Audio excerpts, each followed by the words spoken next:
is right here, so I'm through there all the time. Are you? See, I never. That was, and you're trying to look to see, but then it's just if you're not used to it, you don't want to.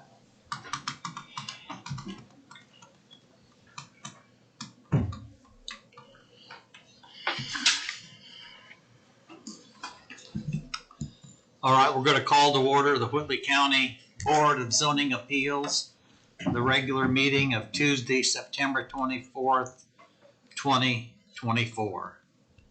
Have the roll call, please. Jack Green. Here. Kelley Sheiss. Here. Danny Wilkinson. Here. Doug Wright. Here. Joe Wolf. Here. Okay, board, we got the minutes of our last two regular meetings of July 23rd and July 27th. Is there any changes, additions, corrections on either one of them, the July meeting or the August regular meeting? Any changes or corrections? If not, I'll entertain a motion to approve both of them as presented. I'll make a motion to approve both. I'll second. Moved by Jack, seconded by Doug, that we approve both the last two regular meetings, the one on July 23rd, 2024, and August 27th, 2024. Any further discussion? If not, we'll vote. All those in favor signify by raising your right hand. All those opposed? The minutes are approved unanimously, 5-0, with all attending members voting in favor. Okay, at this time we need to administer an oath. If you're a petitioner, if you're going to speak for any reason, if you're in opposition, any questions, in general, if you think you may speak for any reason, you need to stand at this time and our attorney Liz Deckard will swear you in. All petitioners and anyone that's going to speak. Please raise your right hands. Do you swear or affirm that any statements you'll make before the board tonight will be the truth? If so, state I do. I do. All right, thank you. I don't believe we have any old business. We'll get into new business. Give you an idea how we run the meeting. We'll read your petition. The staff will give the staff report. Then we'll ask you to come to the podium, state your name and address, and what it is you'd like to do. The first petition under new business is petition 24W variance 16, filed by Greg and Lory Norden. The petitioners request a development standards variance of the required minimum main floor area of a dwelling on the property located at 5860 North, 350 East in Section 7 of Smith Township. Staff. Thank you, Mr. Chairman. So going to the summary. This is located on 350 East in Smith Township at the east end of Tri-Lakes, zoned LR, Lake Residential.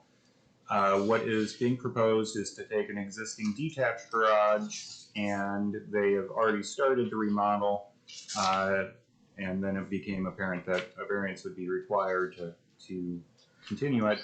But to remodel the upstairs into an apartment for the owner's son's residence, that area plus a portion downstairs yields a total square footage of living space of approximately 552 square feet. 450 square feet upstairs, 102 downstairs.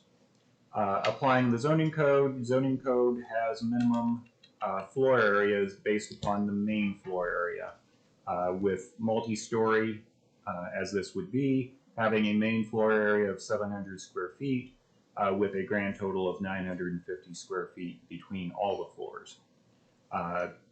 So the variance requested then would be 598 square feet for just the main floor area, and a difference of 398 square feet for the total square footage. Going to reference materials here. Outlined in blue is the subject parcel. This is owned by the petitioner, who owns the property, the lake house immediately across the street there. Because of the addition of the dwelling space, the structure goes from being a detached garage to a single-family dwelling. By definition, it still will appear to be a detached garage in many instances, but that's what we apply in the standards. I believe that long-term they do have plans to remove the apartment, but I could be mistaken on that. They can confirm or deny that when they speak here in a second. Outlined in blue there is, again, the subject structure, just giving a perspective of what it looks like. So going to the review criteria, generally speaking, staff doesn't feel that this would be particularly injurious to the public health, safety, morals, general welfare, particularly because the situation is intended to be relatively temporary. It is for a family member. They do know what they're getting into. One of the big reasons that we have a minimum floor area is to provide for adequate space for quote-unquote families, both now and in the future. So if someone is designing a living space specifically for themselves, that square footage is a bit more flexible in terms of the health requirements. You don't necessarily have the same necessity as a generic one-size-fits-all family, for example. Use and value, again, likely not impacted because the exterior really won't change much. It would be indistinguishable from what it is now. And then strict application of the terms of the ordinance.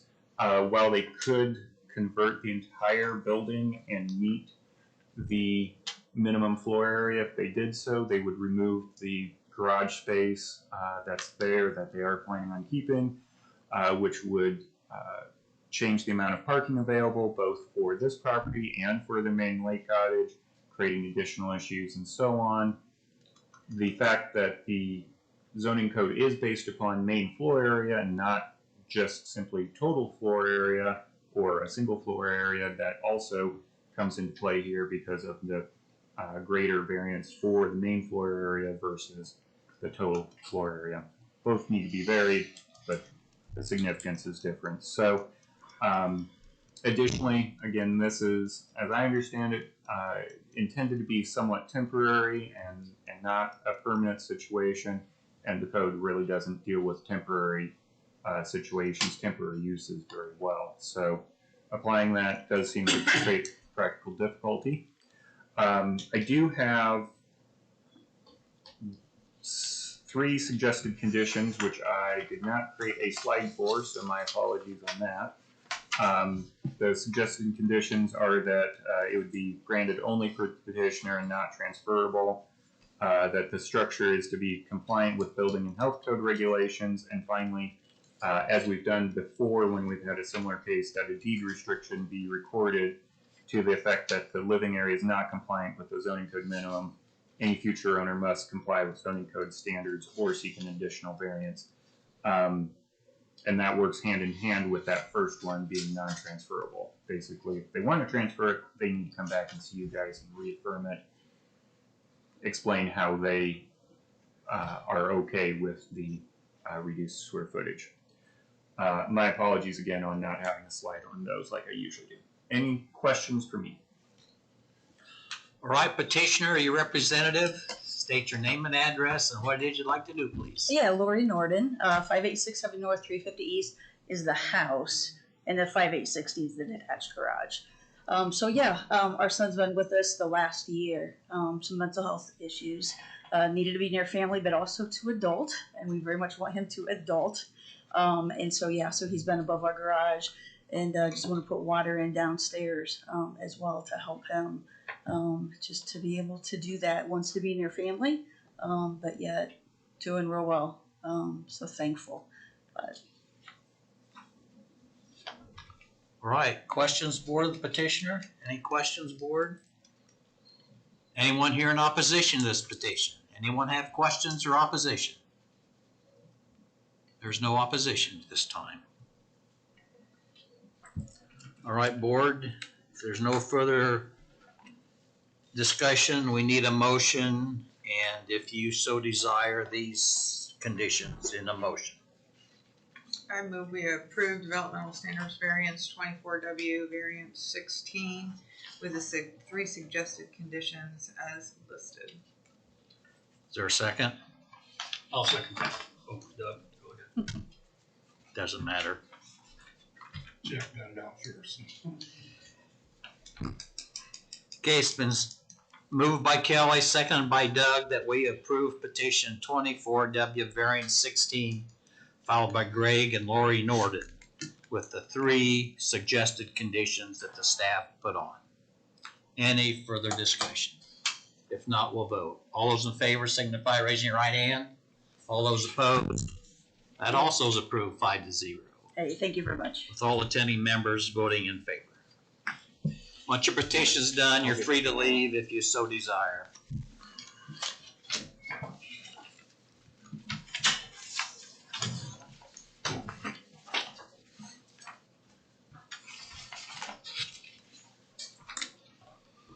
The next petition on your new business is petition 24W, variance 17, followed by Kimberly and Christopher Winslow. The petitioners request a development standards variance of the required front setback for construction of a new deck on the property located at 5820 North Center Street in Section 12 of Thorncreek Township. Staff. Thank you again, Mr. Chairman. So going to the slides here. This is located on Center Street in the middle of Tri-Lakes, again zoned LR Lake Residential. What is being proposed is to construct a 14 by 28.5 foot deck on the lake side of the existing dwelling on the property. The proposed setbacks are all front, 10 feet to the deck edge from the property line, which in this case is the lake shore. Also notably, it's 14 feet to the nearest post that's going to be cantilevered over a little bit, and that helps to address some of DNR's riparian rules by doing that. As you know, the code requires a 35-foot front setback. In this case, because of the very large setbacks on the properties to the south, the average front setback actually winds up to be approximately 35 feet. If you only look at the north, properties to the north of this one, that front setback would be far closer to 20 or perhaps even lower. But as it is, we are here because of the variance of that front setback. Here is the property outlined in blue. Closer view, I also turned on the floodplain layer here as well as the topography layer. The floodplain layer in blue is approximate. The petitioner's plot plan actually has where the 100-year flood line actually lies, runs through the middle of the house approximately. But again, this gives you an understanding of the overall flood situation. This being a deck, the petitioner is going to be compliant with the requirements for accessory structures. It's going to be elevated, decks are inherently open, and so on. So that component of what is proposed will be met, as well as needing to have the variance. They're not, to be clear, the variance is not regarding the floodplain. This is not a floodplain variance. Just saying that for the record. Proposed plat plan. The house is in orange. The 100-year flood line is there in yellow approximately. And then the red rectangle with pink polka dots on it is the proposed deck location. The pink polka dots being the location of posts for the deck. Going to the review criteria. Again, staff doesn't feel that this would be particularly injurious to public health, safety, morals, general welfare. We have encroachments for decks all throughout the lakes, and again, because this is somewhat in line with, excuse me, that's another criteria. Basically, this is similar to many other locations without apparent injury to any of those factors. Use and value, again, very similar to many areas throughout the lakes. Strict application, we've got a couple factors. One is the fact that this is effectively, we don't have very many, but this is effectively a corner lot on the lake shore. And so you actually have two lake frontages on this lot. If they were strictly applied, the house would be encroaching and the entire buildable area would be far, far smaller. As you see, the houses to the north, the lakeshore quickly gets farther out, and despite the houses being in line and in the line from the road, the fact that you've got the lakeshore cutting into the west there definitely creates a difficult situation, particular to this property. Additionally, the historic encroachments throughout the area also seems to support the idea of having some latitude for this.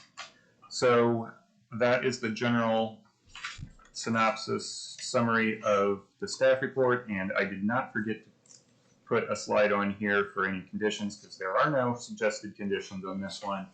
But any questions for me? All right, petitioner Winslow's or the representative.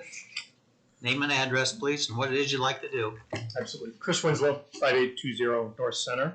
Sorry you didn't get to meet my wife, Kim. She's much more pleasant than I am. And I enjoyed coming to board of zoning meetings. That's what I love to do in my free time. This is great. Thanks. Yeah, so purchased the home in 2020. There was a deck on there under inspections. They told us to get the deck off as soon as possible. So that's down. And we saved up money to get to the place where we want to build the deck now. And so this is where it'll be. It's a little larger footprint than what was on there before, but given how much time the family spends out of the house on that deck, this is just ideal for us. I will mention with the floodplain, thanks for Nathan's great summary. The deck is, with the post arrangements there, is because it will be a freestanding deck. We don't plan on attaching it to the house through a ledger board, so it will be a freestanding deck. All right, board, questions of the petitioner? Anyone here in opposition to this petition? Anyone with questions? Any opposition? No opposition at this time. Any further discussion, board? If not, there's no suggested conditions, so we'll vote if there's no further discussion. All those in favor of petition 24W variance 17, filed by Kimberly and Christopher Winslow. All those in favor signify by raising your right hand. All those opposed, it's also approved 5-0, with all attending members voting in favor. Thank you. All right. If I may add, the staff has been efficient and amazing to work with, so I just wanted to. We already know that. They're great. Thank you for that. Yeah, not careful.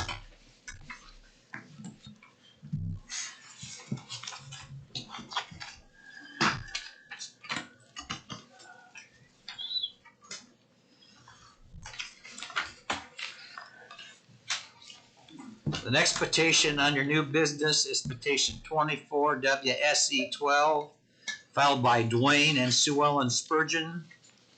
The petitioners request a special exception approval for a single-family dwelling unit on VC zone property located at 5243 North Blue Lake Road in Section 10 of Smith Township.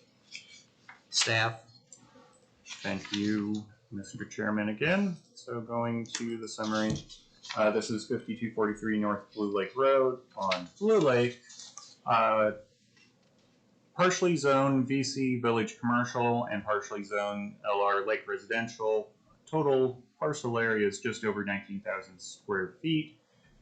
Historically, the property had been used for a farm market and greenhouse, at least as far back as I know of. which is why it's zoned partially village commercial. The lake residential portion appears to have been applied to the frontage closest to the lake. What is proposed tonight is to build a new single-family residence, the majority of it which would be in the BC area. Rather than rezoning village commercial to LR, to make it entirely LR, it made sense in some ways to keep the BC zoning in case there's need for commercial in the future, which actually lines up with comprehensive plan recommendations to allow for some commercial in the lake areas, as well as just maintaining that commercial structure in case there is need for it. I believe it's not the immediate intention to have commercial there, but a future intention.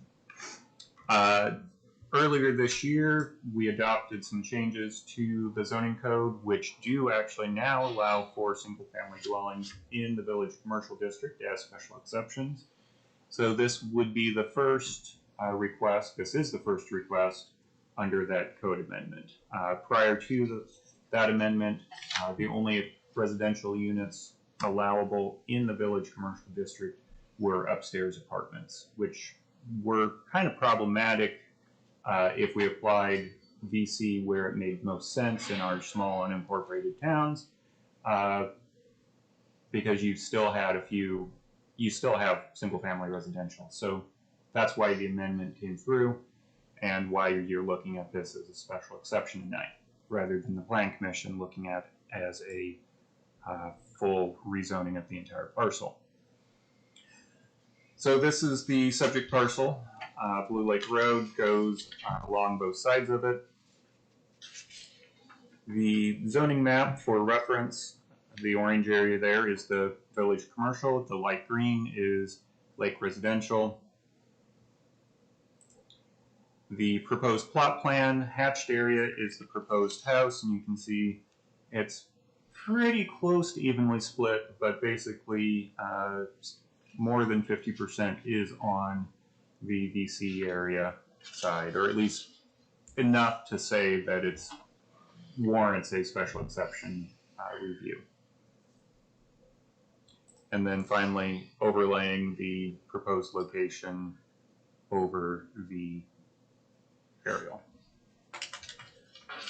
So this is one of those special exceptions that I don't have very many. Actually, I don't have any real suggested conditions.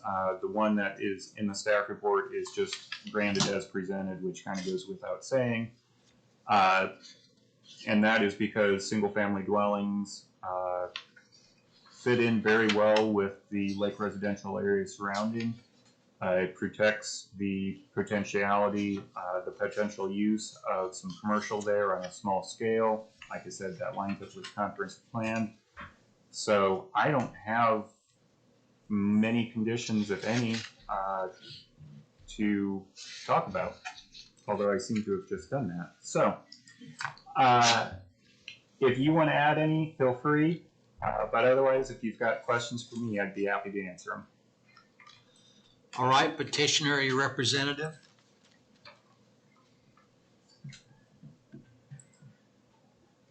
Name and address, please, and what you'd like to do. Yep, Troy Slattery, 5243 North Blue Lake Road. We're looking to request for a special approval for the BC district for a new residential construction. Okay. So are you the contractor? Yes. Questions, board? Anyone here in opposition to this petition? Anyone with questions? Opposition? No opposition. So I guess there's going to be a house there. Any further discussion, board? All right, we'll vote. All those in favor of petition 24 WSE 12 filed by Dwane and Suellen and Spurgeon, all those in favor signify raising your right hand. All those opposed? All right, I guess you can go to work again. All right, thanks a lot. Yeah, Thank you. thank you. Thank you, guys. It's approved 5-0 with all attending members voting in favor.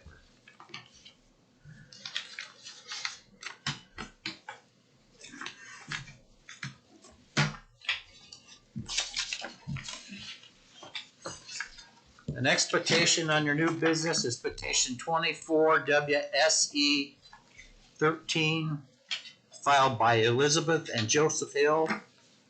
The petitioners request special exception approval for a secondary dwelling unit on the property located at 3280 North State Road 5 in Section 20 of Troy Township. Staff? Thank you again, Mr. Chairman. So going to the staff report. This is on North State Road 5, zoned AG agricultural. The overall parcel size, parent parcel, is 138 acres. What is being requested is special exception for a secondary dwelling. This was prompted by the proposed removal of the existing, apparently legal non-conforming single-wide mobile home that's on the property. We couldn't find a special exception. It appears that the home has been there since the 70s. We've had requirements for getting special exceptions since the 70s. Doesn't mean there wasn't one back then, but we couldn't find a copy, so in the absence of that, we assume that it's legal non-conforming. When you remove a legal non-conforming structure, that removes the legal non-conforming status. So their proposed replacement of it with a larger manufactured home now has to follow the current guidelines, which in this case is the secondary dwelling unit process. You may recall that actually, Danny, you might be the only one who's been on any of the boards long enough. When the secondary dwelling unit code came through, one of the intents of that was to reduce the reliance on special exceptions for manufactured homes, mobile homes, by allowing for reasonable secondary dwelling units. So this is very much in that same vein from what the original intent was. The proposal is to be occupied by the petitioners, who are the children of the property owner. They occupy the home currently and would occupy the home as it would be proposed. Outlined in blue is the overall 138 acre property. And here is the location of the structure now. This is the single wide manufactured home, and the larger home would basically be placed on the same location. So going to the suggested conditions, these are pretty typical for our secondary dwelling units, and especially since this is a replacement of something existing, there is a lot of consistency between what's existing and what's proposed. I won't read through those, but if you've got any questions for me, I'd be happy to answer them. All right, petitioner, the Hills are your representative. Name and address, please, and tell us about your new house. My name is Joe Hill. Address is 3282 North State Road 5, Sarwell. I'm seeking special exemption to put in a double wide where the single wide is currently. Okay. Questions, board? Joe, what's your time frame? Do you think if approved, like how quick do you want to get that removed and then home in? I think it's somewhere around late December, January, somewhere in there. Thank you. Any other questions, board, this time? Anyone in opposition? Anyone with questions? Opposition? No opposition. Okay, board, either questions or make a motion with the conditions attached to it. I'll make a motion we approve 24 WSE 13 with the suggested conditions. I think there's 3 of them. Second. Moved by Jack, seconded by Kelley, that we approve petition 24 WSE 13 filed by Elizabeth and Joe Hill with the 3 conditions that the staff put in the report. Any further discussion? All those in favor signify by raising your right hand. All those opposed, that also is approved 5-0. With all attending members voting in favor. All right. Thank you. Thank you. You know.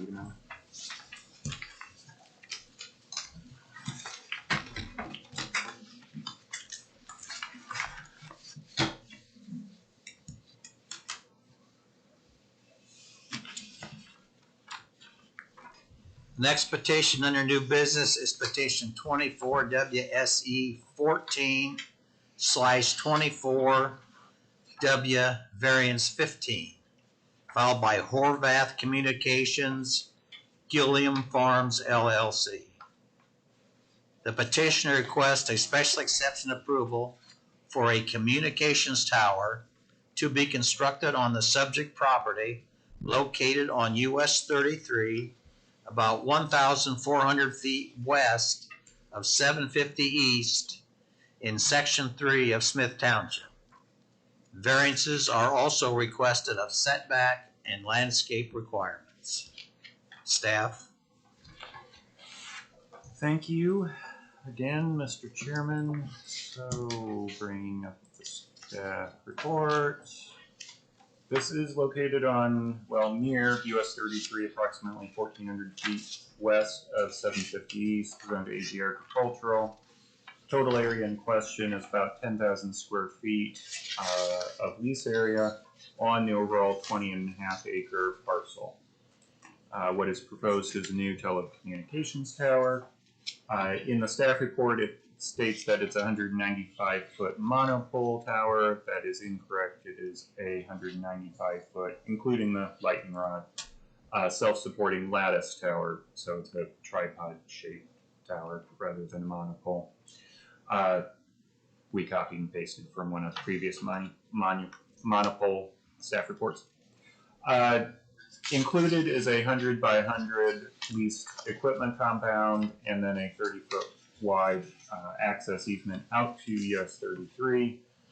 And then the entire compound would be enclosed with an 8-foot tall wooden fence enclosure. An 8-foot tall fence enclosure is required in the code.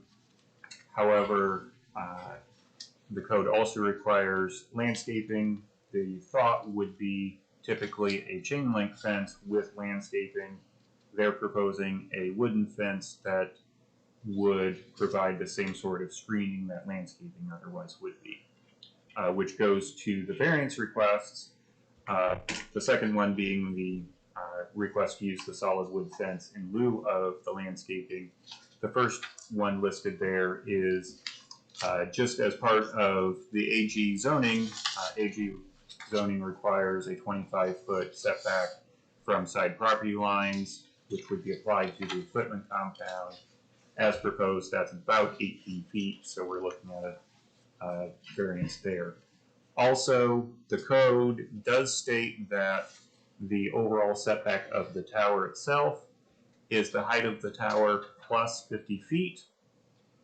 As mentioned in the staff report, state law does trump local code on that. Basically, the state law says that the setback can be no greater than the design fall height plus 50 feet, basically.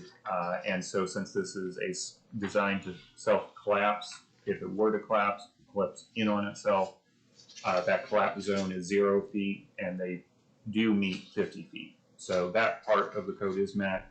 We're just looking at a more or less standard side setback variance for just the equipment area.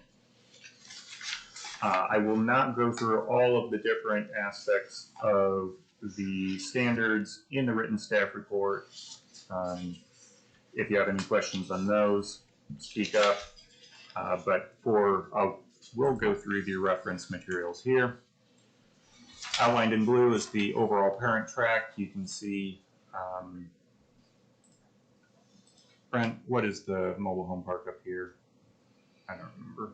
I don't either. Okay. Edwin Co. is located here. You've got Timber Lane down here, and then 750 East over here. Blue Lake is just off the screen down here.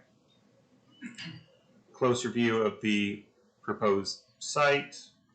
Blue Lake Road there is on the on the central lower portion of the photo.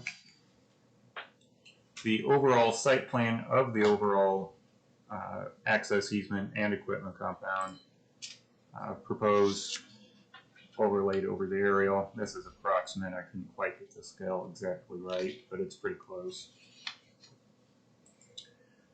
Closer view of just the equipment area.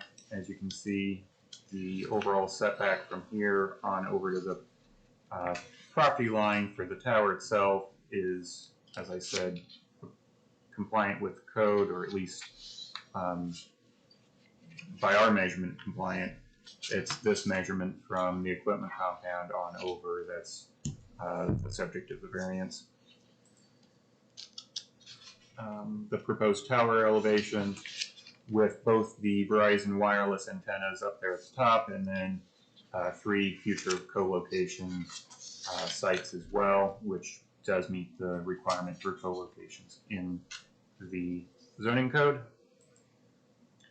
So going on then to the suggested conditions, looking at the review criteria for the variances, it does seem that the intent of landscaping, which is to screen the equipment, would also be met with the proposed wood fencing. So that seems to be equivalent, and applying the code strictly would present a practical difficulty. Doesn't seem like that would have any real impact on use and value or public health, safety, general welfare. Same thing with the relatively small encroachment into that side yard setback. So the suggested conditions pretty much just deal with the special exception, that it be as presented and per the site plan, and then if you do find the wood fence to be acceptable, that it must be maintained in good condition to provide an opaque screen. Again, equivalent to what we would be looking for with landscaping. So any questions for me? All right, petitioner Horvath, are you representative? Good evening. Jeff Haley, 15375 Cherry Tree Road, Noblesville, Indiana, 46062. And for fun, I like to coach high school basketball.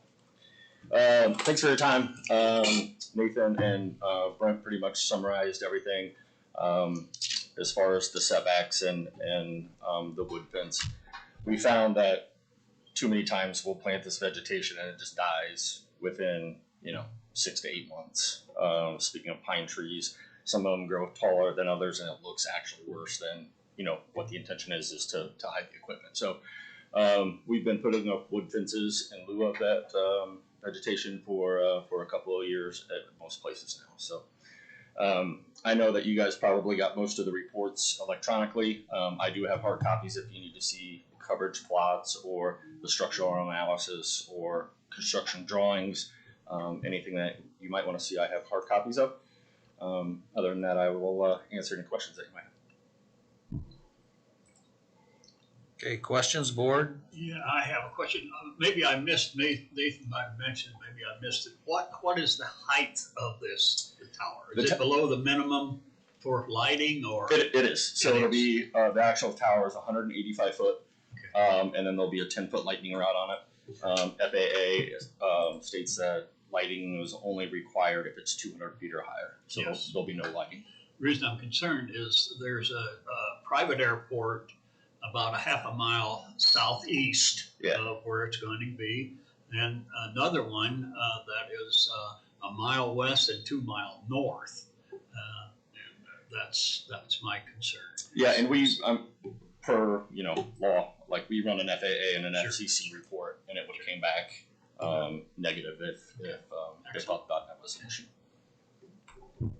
And you all would be responsible for maintaining the fence, correct? Correct. So if storm comes through, because you're right about the trees. I've seen some of the other ones. You get a tall one, a dead one, and yeah, for sure. And so Horvath Communications is a company out of South Bend. They're the ones that are actually building the tower. I'm a contractor of theirs, so I do all the real estate, all the zoning, permitting, and those sorts of things. So I'm out of Indianapolis. So anybody ever notices that something is wrong with the fence, as long as I get some sort of notification, like it'll be repaired immediately.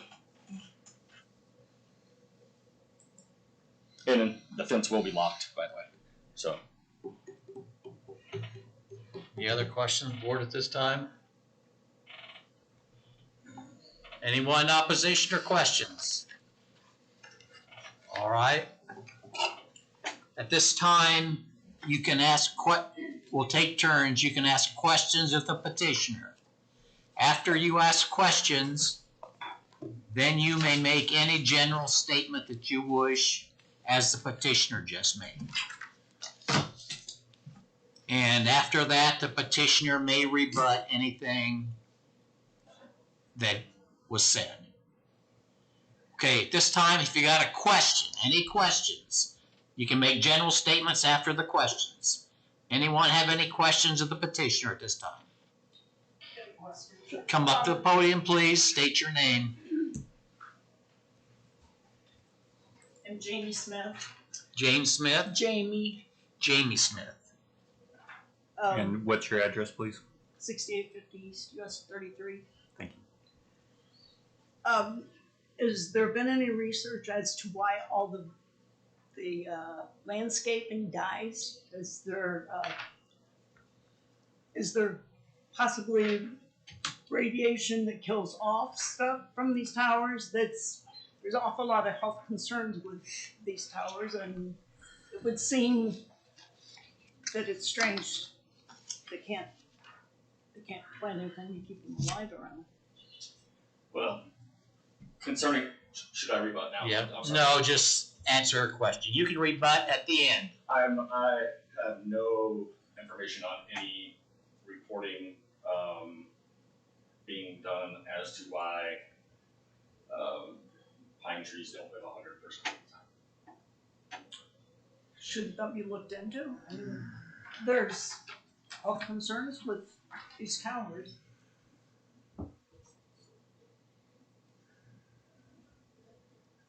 Should that be looked into? I don't know that I am the person that can state that. I can tell you that per the Telecommunications Act of 1996, the towers are built and the radio frequency is at a level that is deemed safe by the U.S. government. And speaking of health concerns is not it's not applicable according to the Telecommunications Act of 1996. Anyone else with questions? You can make general statements later if there's no questions. Anyone with questions? Okay, Mr. Haley, you can have a seat for now. Okay, anyone with general statements, as Mr. Haley meant, about the petition? Anyone come to the podium with any general statements, if you so desire. It's not required. If you got general statements, name and address, please. David Moses. It's 6232 North 750 East. I'd be like 1,500 feet from the tower, probably. So I got my wife, Katie, and we've got 4 little kids. And I'm not an expert on the radiation that's emitted from the towers. But there is a lot of people that are experts that have genuine concerns about it. And so I'd like to take maybe 5 to 7 minutes and go through a lot of this information from experts that have concerns about it. Go ahead. Okay. So Joel Moskowitz is the director for the Center of Family and Community Health. He's at Berkeley University. So very credible university. These are a couple quotes from him. Cell phone and cell phone towers are not regulated by are regulated by most governments. However, our government stopped funding any research on radio frequency radiation in the 1990s. Roughly $100 million a year from the telecommunications industry goes to lobbyists in Washington, so I think that plays into effect here. He says the research has shown significant adverse biological and health effects, including cancer, from cell phones, cell phone towers, and other wireless devices. And the fifth generation 5G towers would bring up a lot more concern, in his opinion. There are then this is Joel Moskowitz from Berkeley still here.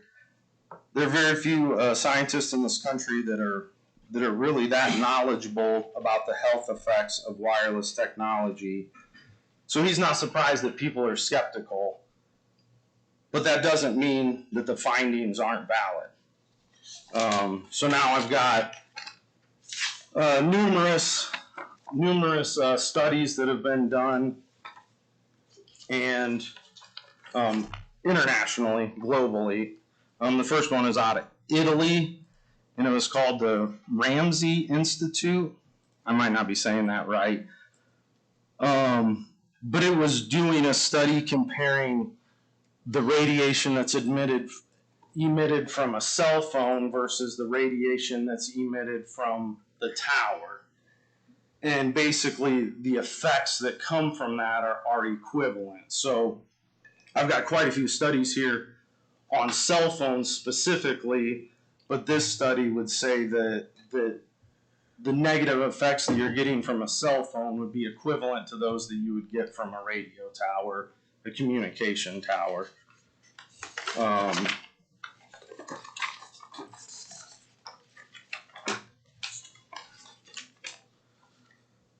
It's Interphone study. This was done by the International Agency for Research of Cancer.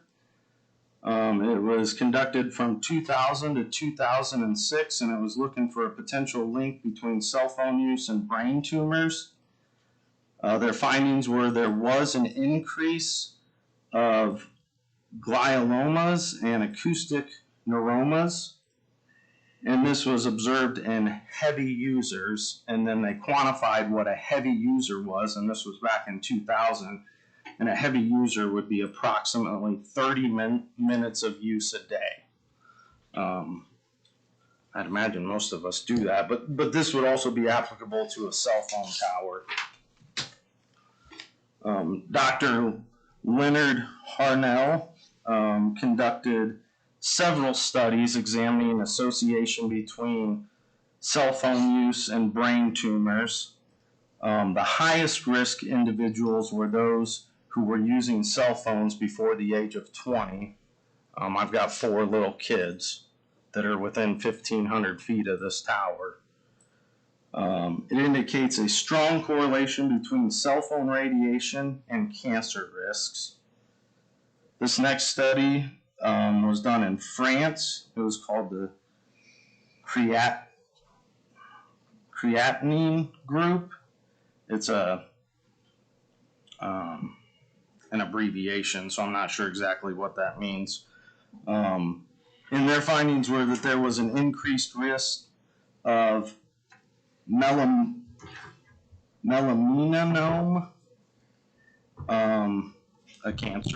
a brain cancer. The National Toxicology Program study in the U.S. conducted one of the most comprehensive animal studies on cell phone radiation.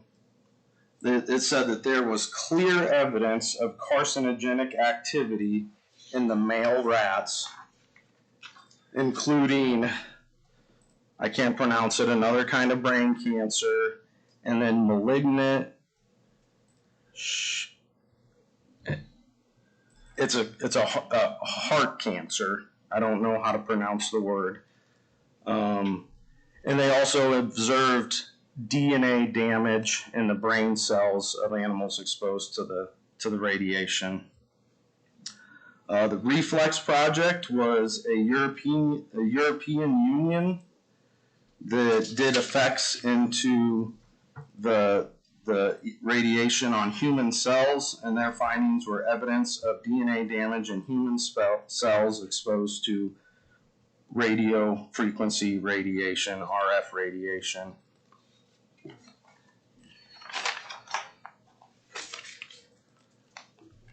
A interactive report was a comprehensive review internationally of scientists examining over 3,800 studies. Their findings said that existing public safety limits are inadequate to protect health. RF radiation is linked to increased risk of cancer, neurologic disorders, and reproductive issues. And their implications, what they called for, is immediate action to expose the risks of radiation and to update standards for safety. And this is just a brief skim over a lot of these studies that were done outside of the U.S. And also, like I said, the U.S. has cut all funding for these studies, so it all has to be done in the private sector. We know that a lot of that funding comes from the federal government, so I think the research could be much more extensive. It could be. And then I've got a whole nother print off of like 30 pages here with all the resources and a more thorough look into all those studies that I just talked about. Like I said, I'm not an expert, but there are a lot of experts out there that are deeply concerned about these cell phone towers and the radiation that's emitted from them. So I am opposed to the tower.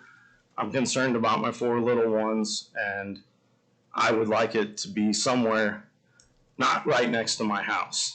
There's lots of land out there. So that's all I got for now. Any questions, board of the petitioner? So I assume you don't have a cell phone. You and your partner don't have a cell phone. Is that correct? Oh, I have a cell phone, yeah. Okay. I think that well, for one thing, I'm not always on my cell phone, right? You use it sometimes and you don't use it other times where that tower's... Just inquiring. Okay, sure. So if I read the map correctly, the proposed cell phone tower would be at the furthest point on the Gilliam property from your property, correct? So it would be closer to... I'm right across from like the pond there is my plot. where the pink dot is. Yes, And the proposed cell phone tower would go over there. there. Okay. Yep.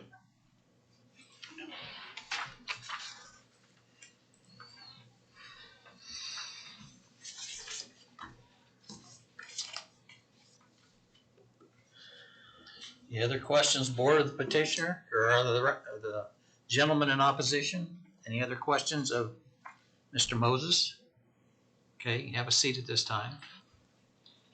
Anyone else wish to speak?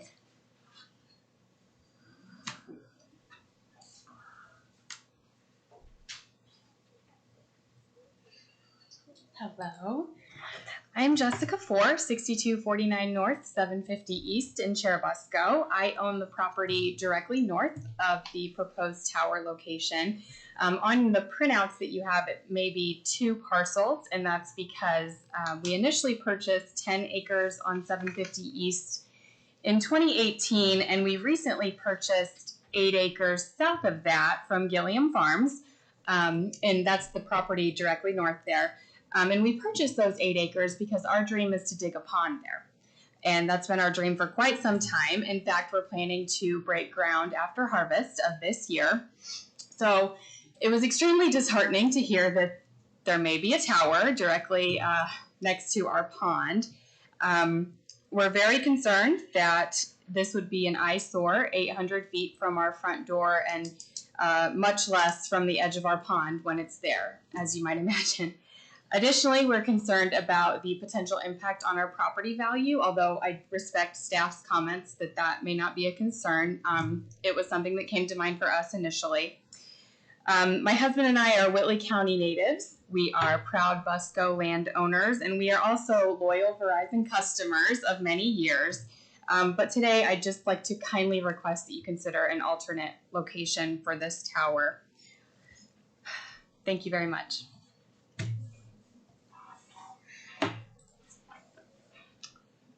Any questions, board? Mr. Four? Okay, thank you. Thank you.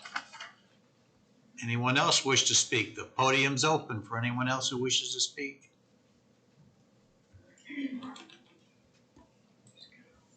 My name is Kent Smith, 6850 East US 33. I want to read a letter that my neighbor has written. Couldn't be here because of being sick. So, but I'll read the letter, but I agree with everything it says. And I am opposition of this cell tower. A cell tower has been proposed to be installed and built in close proximity to homes and agricultural lands in Churubusco. This is a means for concerns for many of the individuals who live and even maintain their livelihood here. Our concerns lie within well-being of ourselves, our families, our livestock, the ecosystem around us, as well as our property values. We chose to live in the country for a variety of reasons and do not wish to be incorporated into blind progress or convenience at the sake of big corporations and making unhealthy choices for us. While we understand that generally these might be viewed as progression and even an asset, factually it is coming to light the immense cost and dangers it brings to those real people living in close proximity. There have been so many articles about cancer rates increasing 50 to 75%, tumors, strokes. The list is almost endless of real people having their very lives impacted or even ruined from the unknown effects of these towers. Who knows what permanent damage long-term exposures to RF like this does to actual wildlife. If this cell tower were to be implemented, we and our local wildlife would be exposed to these compounded radiation waves, humming and other noise pollution, and who knows what else. Minimizing radiation is important for the well-being of our community, our families, livestock, pets, and even our precious grounds. Our next concern is that of upkeep and updated regulations. The FCC has had updated policies in regard, but not limited to human safety, upkeep, maintenance, and local wildlife. However, in these updated policies, they are not conducting research to maintain up to date with the newest trends, but instead are suggesting other researchers to spend their time and money to conduct these studies. This cannot be seen as a positive consequence, since the FCC themselves refuse to conduct research to ensure the safety of humans, livestock, and the local ecosystems that these cell towers impact. This cell tower cannot guarantee the property values will not go untouched. With economic uncertainty that is currently in our day-to-day lives, we cannot have yet another negative consequence to our financial security. We have invested in this beautiful little town because we believe in small town living. This is crucial to our livelihoods and ensuring that we are able to provide for ourselves and our families. Providing isn't just financial. You have absolutely nothing without good health. Lastly, I have taken the time to include several references, which is in this letter, that I have found you would like to review in this critical manner. If you wouldn't consider putting one in your front yard, please don't put one in our yard as well. Thank you for this consideration. Okay, board, you got any questions? I guess you don't have a cell phone either, is that correct? I do have a cell phone. Okay.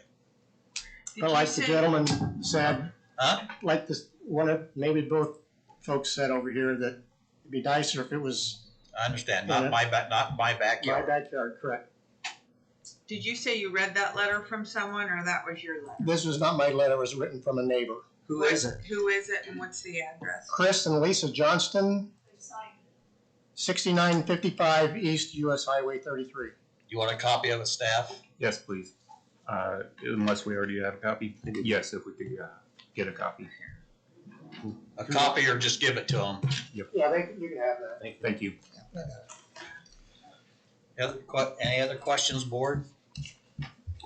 One other, Anything, go ahead, if you have something else one to other say. thing to say, with RF radiation, I've been reading many articles. And as of 2019 estimates, with all the cancers and the headaches and issues that go on with this RF radiation, it says 1.5% of populations have severe symptoms of RF radiation, 5% have moderate symptoms, and it says 30% of the population have mild symptoms, which means that 2.16 to 99.7 Americans are likely affected by cell tower RF emissions, radiation. Thank you. All right, thank you. Podium's open to anyone who wishes to speak.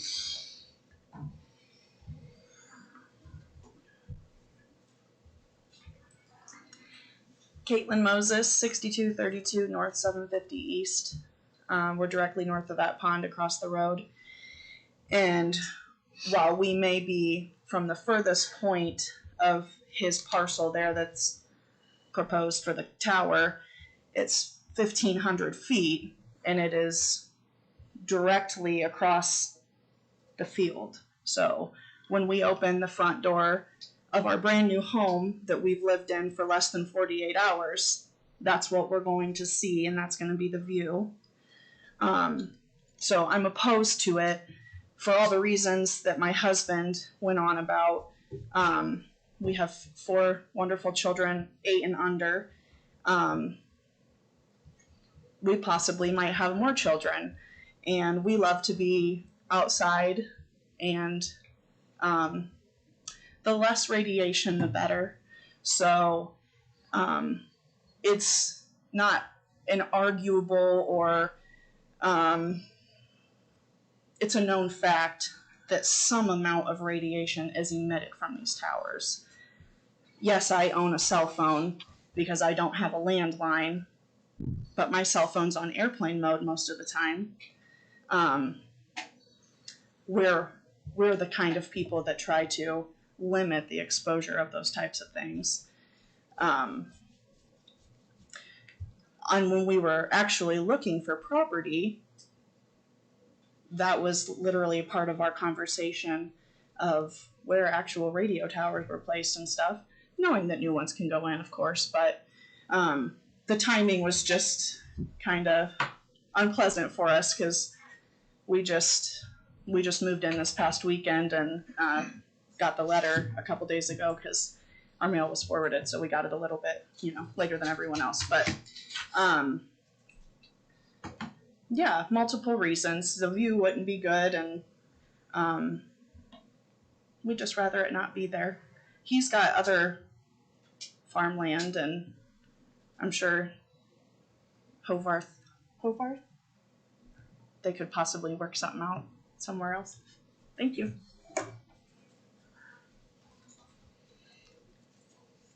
Podium's still open for anyone who wishes to speak.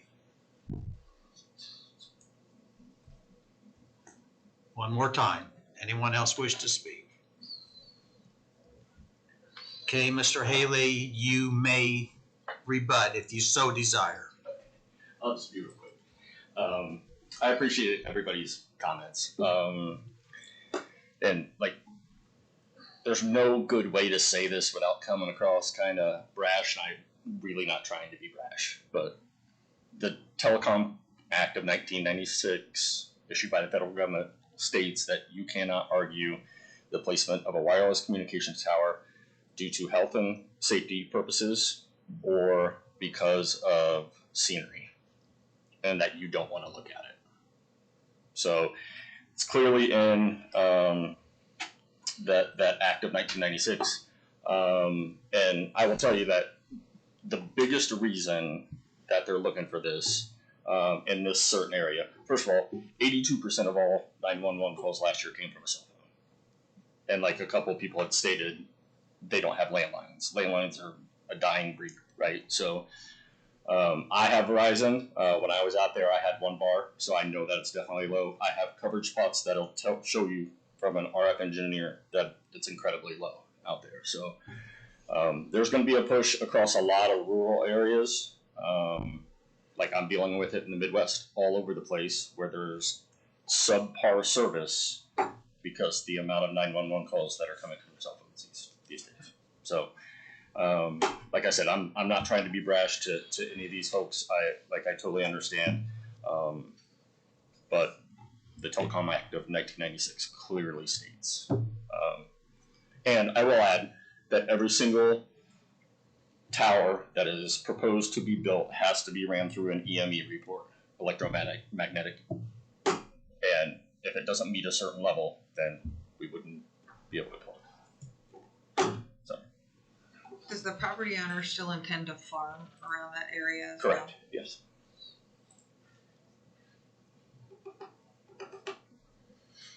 Any other questions, board, petitioner? Have a seat. Board, I don't know if you wish, but I took Beacon here and drew out the distances from the proposed, approximate distances from the proposed tower to each of the surrounding homes. I also did that for a nearby tower, which was approved about 20 years ago. So do you want me to bring it over to the screen, or do you have enough information? Okay. Please. So zoom in here. So the Moseses are, as they said, about a quarter mile. That's since you can't quite read that on the screen, that's about 1,400 feet, a little over a quarter mile. The nearest, I believe this is a dwelling, is about 436 feet. Zoning requires a minimum of 500 feet to the nearest residential zoning district, which is actually down here. That's zoned MP, manufactured home park. So you can see the range just here between that 436 quarter mile, Ms. Floor at 822, give or take, a little over 800 feet. This is flat. If you bring up the topography across here, it is pretty flat through this area, and then it drops off as you get closer to the river up there. As I said, there is another cell tower that was approved, I believe about 20 years ago, just up the way. And so doing the same comparison here, nearest home from this cell tower, which is a monopole, is approximately 174 feet. It is located on a residential property with the house, the property owner, living approximately 450 feet away, and you can see the other houses in those distances. So this one's quite a bit closer than what's proposed. Staff usually doesn't look into health effects in terms of any particular locations as part of our staff reports, but if you wish us to get with the health department and investigate these properties, we could. I'll make that offer, but this has again been in existence for, as I recall, about 20 years. Nathan, was the house on that property there prior to the tower? That I do not know for sure. I believe it was built. I don't know. Okay. I don't even want to guess. If the house on the tower that was built 20 years ago, if that residential property, it looks like a fairly, if I'm thinking of the one that it is, it looks like a fairly newer home. I didn't know if the house was there before or after the tower was put I in. know the house closest to the tower was there when the tower went up. Okay.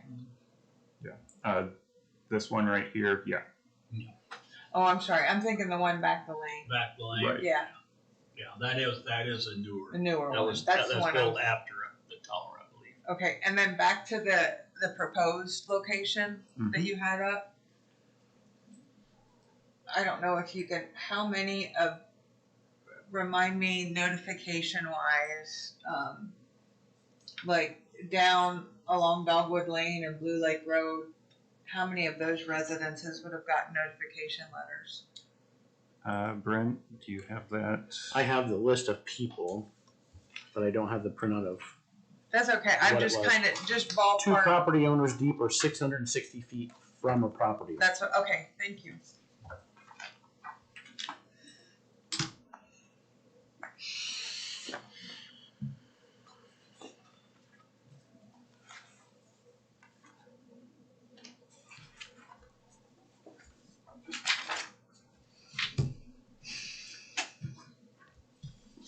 In this particular one, there were 34 notices sent out. 34 notices sent. Okay. Thank you. You're welcome.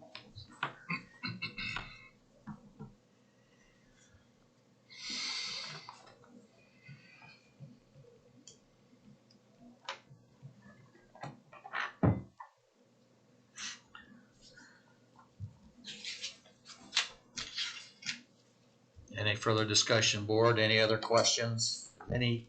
Anyone that's been up to the podium or staff?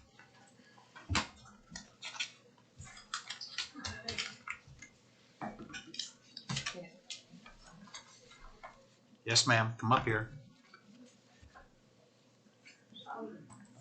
Come state your name. Jamie Smith, 6850. The fact that the 1996 Act, is that what you said that we couldn't look at any health issues from it? Something from 28 years ago, and our government won't look into it. Other countries do, but our country refuses to look further as to what kind of fallout there is health-wise. I think that's concerning, and that doesn't give me comfort from something 28 years ago. Okay, thank you.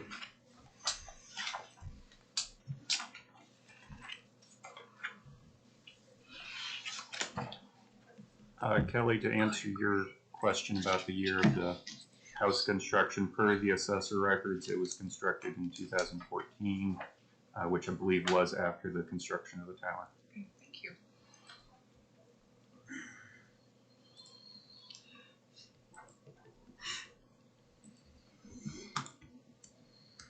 Any other questions, board?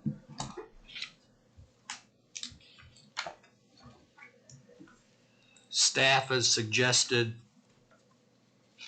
2 conditions. 1, the special exception is granted as presented and per the site plan. And 2, the wood fence must be maintained in good condition so as to provide an opaque screen. If there's no further discussion from the board, we need a motion with any conditions that you wish to add to it.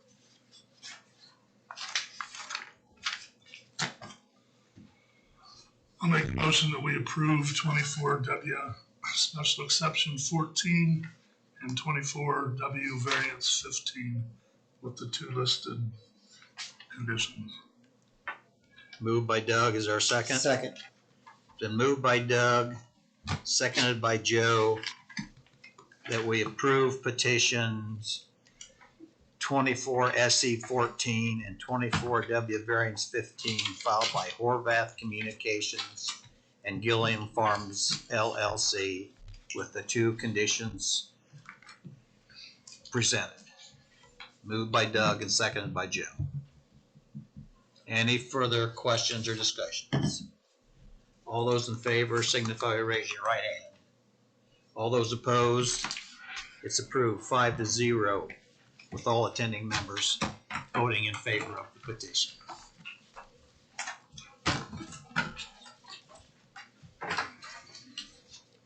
Okay, any other business to come before the board tonight?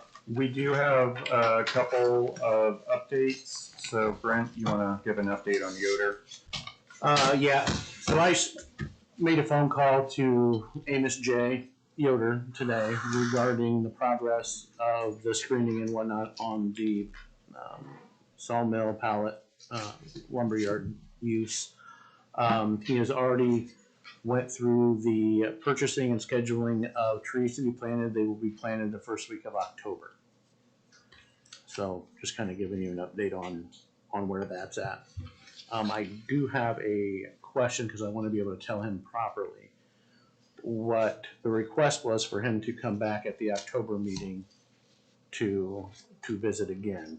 I'm assuming you want him to be present here to address those concerns in person, correct?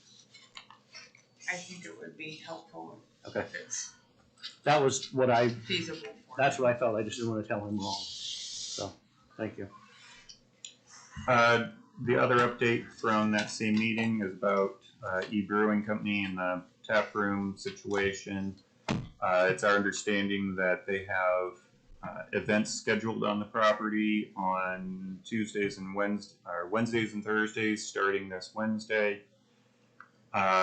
We need to identify whether that is related to just the farm as a permissible farm market, or whether it is related to the tap room operation, which has hours of operation associated with it. So we will be doing that.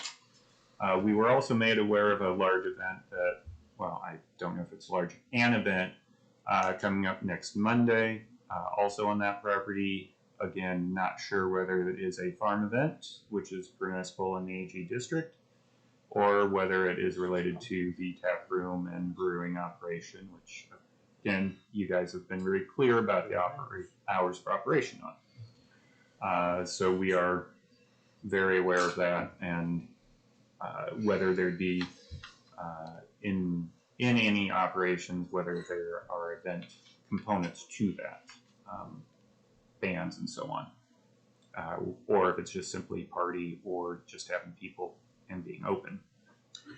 The final bit of other business is a reminder about Monday night's workshop.